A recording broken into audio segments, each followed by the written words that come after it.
It goes without saying, but I'll say it anyway, that this has been a remarkable winter, or lack of winter, so far, not only in Pennsylvania, but much of the country. Now that January is in the books, it's worth a look at some numbers and what's behind them. Now here's the departure from average temperature for November. That's when the pattern that's persisted through the winter first set up. The yellows, oranges, and reds are warmer than average. Maroon is 5 degrees on the warm side. For a month, that's usually enough to get you into the top 10% warmest. The only areas colder than average in November were in the far west. Now here's December.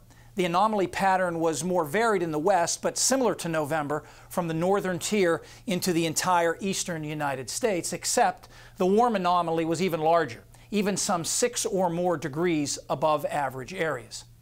Then in January, there's no mistaking the relatively mild footprint across almost the entire country. You don't see that too often. The chocolate brown here means more than 8 degrees on the warm side of average. Now, if we combine the last 90 days, it's pretty striking. The last 3 months warmer than average for much of the nation, in many places by a significant amount for a 3-month period. And the lack of chill has certainly been evident on a daily basis. Here's the number of days since November 1st when temperatures were 10 degrees or more below average. So these are the days when you would really notice the chill.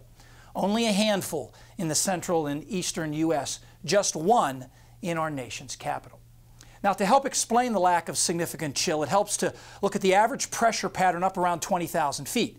This is actually the departure from average at that level since November. The purples and blues are below average pressure. The yellows, oranges, and reds are above average pressure. Now, winds at this altitude usually blow from the west, but with lower than average pressure to the north and higher than average pressure to the south, those high altitude westerlies have been faster and more persistent than average, allowing Pacific air to flood especially the northern United States.